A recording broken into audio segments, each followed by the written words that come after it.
અને આઝાદી પહેલાંથી શરૂ થયેલી રાષ્ટ્રીય શિક્ષણ સંસ્થા ડીસીઓના કેમ્પસમાં આજે એવા માહોલમાં મળી રહ્યા છીએ કે આવતી તારીખ 20, 21, 22 ફેબ્રુઆરી 3 દિવસનો પારડી ખાતે આઝાદી પછીનો પહેલો ગાંધી મેળો થઈ રહ્યો છે અને એના પ્રમુખ તરીકે અમારા હેમંતભાઈ, ધર્મિનભાઈ અને અમારા આખા કાર્યક્રમના જેને કહેવાય કે વિશ્વ પિતામહ એ અમારા નટુ કાકા 92 વર્ષે પણ આજે એ અડીખમ રહી અને એટલું બધું કામ કરે છે. સાથે દેવાંગભાઈ અને જિજ્ઞેશભાઈ, યજ્ઞેશભાઈ અને પંડ્યા સાહેબ અને પત્રકાર મિત્રો, આપને જણાવતા આનંદ થાય છે કે હું એક વાક્ય કહીશ. ગાંધીજી એવું કહેતા હતા કે બાપુ તમારો સંદેશો શું છે? ત્યારે કહેતા મારું જીવન એ જ મારો સંદેશ. સાથે આખી માનવ જાતમાં ભારત સદભાગ્ય દેશ છે કે આવો વિરલ માણસ આખી પૃથ્વીમાં માનવ જન્મમાં સૌથી ઉત્તમ માણસ જો કોઈ જગ્યાએ પેદા થયો હોય તો તે ભારતની ભૂમિમાં થયો છે અને એ ભારતનું ઘરેણું છે. આપણા રાષ્ટ્રપિતા મહાત્મા ગાંધીજીએ માત્ર આઝાદી અપાવી એટલું નથી, એની સાથે સાથે એણે અસ્પૃશ્યતા નિવારણ, વ્યસન મુક્તિ, ખાદી, ગૌપાલન, વિવિધ વિષયો, ઔષધિ, નેચરોપથી, આમ જુઓ તો ગાંધીજીનું જીવન સવારથી સાંજ સુધી એની જે પ્રવૃત્તિઓ છે એ અહિંસા અને સત્યને માર્ગે એમણે આપણને ખૂબ મોટા સંદેશા આપ્યા છે. મારે એક પુસ્તકનો ઉલ્લેખ કરવો છે કે મહાત્મા ગાંધીજીએ આપણને મંગળ પ્રભાત નામનું એક પુસ્તક આપ્યું છે. આ મંગળ પ્રભાત પુસ્તકની અંદર 11 વ્રત આપ્યા છે. એમાં સત્ય, અહિંસા, અસ્તેય, અપરિગ્રહ, ખાદી, નેત્રોપથી, ખેતી, સંગઠન, વ્યસન મુક્તિ, અસ્પૃશ્યતા, આવા અનેક વિષયો લઈ અને બાપુએ આપણને સંદેશો આપ્યો છે. તો આજે હું ગૌરવ સાથે કહી શકું કે અમારા નટુ કાકાના નેતૃત્વમાં ડૉક્ટર કુરશી સાહેબ અને આખી ટીમ, પારડીની ટીમ આખી આમાં કામે લાગી છે. તો આ 3 દિવસ મારે પત્રકાર મિત્રોને, મીડિયા, ઇલેક્ટ્રોનિક મીડિયાને એક વિનંતી કરવી છે કે આ 3 દિવસ અમારા અહીંના બધા સ્ટોલો જે આવશે એમાં ખાદી વેચાણ હશે, ગ્રામ ઉદ્યોગની બધી વસ્તુઓ હશે, વ્યસન મુક્તિની વાતો હશે, આપણે આશ્રમ શાળાઓનું સંમેલન હશે. સાથે અમારે ત્યાં 3 એવા મુખ્ય પ્રવચનો થવાના છે જેમાં શ્રી ગુગળિયા સાહેબના હાથે ઉદ્ઘાટન છે. ત્યાર પછી જયંદ્રનભાઈ પણ પધારવાના છે અને આશ્રમ શાળાના બાળકોને વનસ્પતિની ઓળખ, આયુર્વેદ ઔષધિની ઓળખ એ પણ આયુર્વેદિક કોલેજ માલીબા તરફથી, મિતાબેન પટેલ તરફથી પણ અમને આ માર્ગદર્શન મળવાનું છે. આ બધાના સુકાની તરીકે ડીસીઓના અને પારડી એજ્યુકેશન સોસાયટીના પ્રમુખ હેમંતભાઈ, દેવાંગભાઈ, ધર્મેન્દ્રભાઈ, આખી ટીમ આમાં કામે લાગી છે.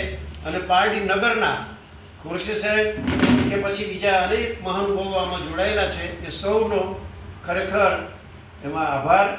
અને પત્રકાર મિત્રો અમારી વચ્ચે આવ્યા અને આપ પણ ચોક્કસ આ કાર્યની અંદર અમને પૂરેપૂરો સહકાર આપશો. અને એ માટે હવે આપની સાથે જે કંઈ પ્રશ્નોત્તરી થાય એ પ્રશ્નોત્તરી કર્યા પછી આપ જે કંઈ પૂછવું હોય તો આપ પૂછી શકો. એમાં મારા કાકા આપણા પ્રશ્નોનો જવાબ આપશે.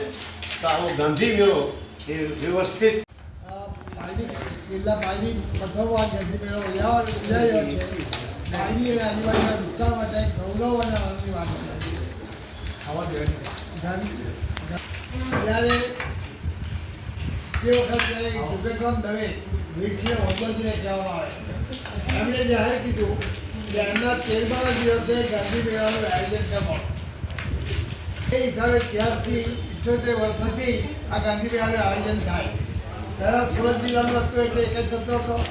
પછી વલસાડ જિલ્લો અલગ થતાં સુરત અને બે જગ્યા થવા મળ્યો. પછી વલસાડ થાય છે આપણે વલસાડમાં કરીએ છીએ જિલ્લામાં. અને જયપ્રકાશભાઈ બોલો.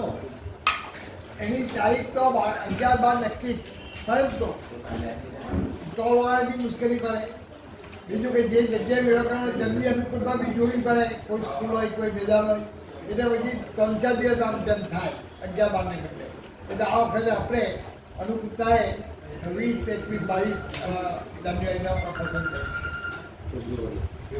ફેબ્રુઆરી 2026 અને ખાદી સેલ કોઈ ખાદીને બધા કપડાં એવું આવશે. એ ઉપરાંત હાથ બનાવટના સાબુ, દવાઓ, મરી મસાલા બધું ઘર ઉપયોગનું હશે. આદિવાસી વિસ્તારની લાકડીની પાપડીની બધી આઈટમો બી હશે. લોકલ બી ઘરગથ્થુ હશે. કોઈ બજારની વસ્તુઓ ત્યાં વેચાવામાં આવશે નહીં.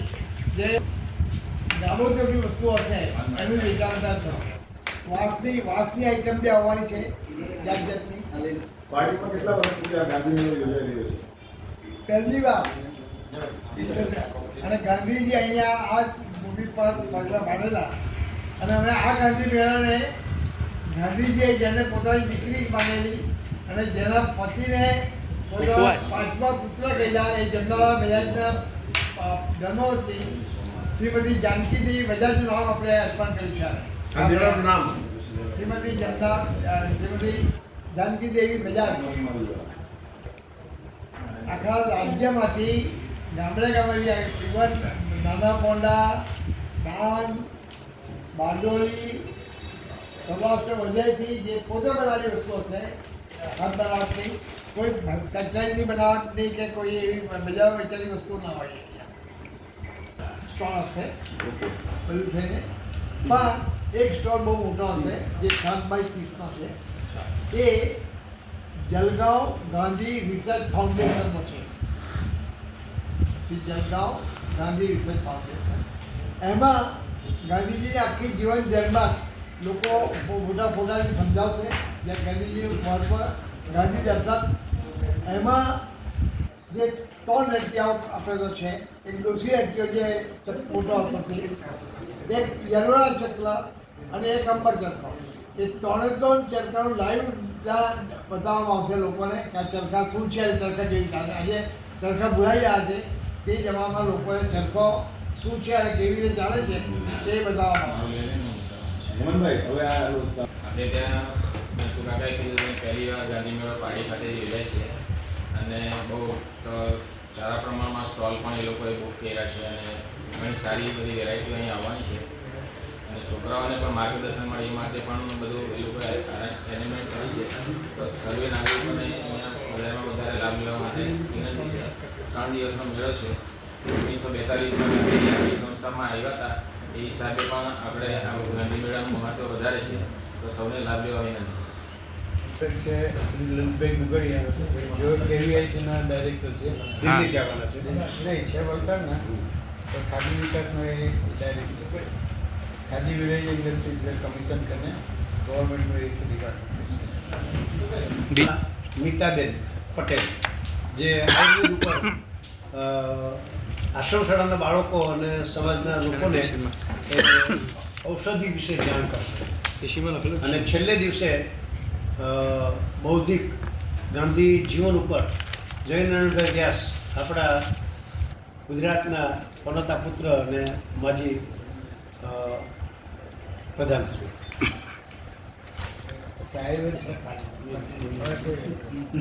તો હવે આપણે આખા ગુજરાતની અંદર ખરેખર ગાંધીજીએ ખાદીનો જે વિચાર આપ્યો ને, તો તમે સૌરાષ્ટ્ર અને આપણા જે SC ST બધા લોકોને રોજી મળે છે અને આજે ત્યાં ખાદીનું કામ ચાલી રહ્યું છે. દાખલા તરીકે સાવરકુંડલા છે, વંડા છે, અમરેલી છે, ભાવનગર છે, આખા ગુજરાતમાં ચરખા આ તો રેટિયાનો ક્રમિક વિકાસ નટુકાકાએ વાત કરી. પણ અત્યારે જે વણાટ કામ જે રીતે ચાલે છે એમાં ખાદી ઉત્તમ ખાદી નિર્માણ થાય છે, શરીરને આરોગ્ય માટે પણ ખૂબ સારી છે. જ્યારે લોકો પાસે કંઈ રોજી નહોતી ત્યારે ગાંધીજીએ ખાદી એનો વિકલ્પ આપેલો, પણ આજે એ ખાદી આપણા આરોગ્ય માટે પણ ખૂબ સારી છે. એના આ સ્ટોલ થવાના છે. એટલે ખાદી આપણા મુખ્ય વડાપ્રધાન નરેન્દ્રભાઈએ પણ સૌને આદેશ કરેલો છે. અને મેં હમણાં એક રિપોર્ટ વાંચ્યો કે છેલ્લા 5 વર્ષમાં ગુજરાતમાં ખાદીનું સૌથી વધારે વેચાણ થાય છે. અને અહીંયા રેકર્ડ તોડ ખાદીનું વેચાણ થાય અને બધા ખાદી અપનાવે એવો અમારો સમાજને સંદેશો છે. હું વલસાડ ખાદી ભંડાર પ્રમુખ હતો. તો વખત ચાલુ કર્યું, બંધ કર્યું. એવું બધું વાડીનું કામ ચાલે છે. આપણે ઇવન ધરમપુરમાં બી બહુ સરસ સાર ચાલતી તબી બંધ થવા માંડ્યા. કારણ કે ધરમપુરમાં બી ઇન્ડસ્ટ્રી બધું ચાલુ થઈ ગઈ. ઇન્ડસ્ટ્રીમાં લોકોને વધારે આવક થતી હોવાથી આમાંથી લોકો પડતા નથી. અને ખાદીનું ઉત્પાદન સૌરાષ્ટ્રમાં સારી રીતે થાય છે.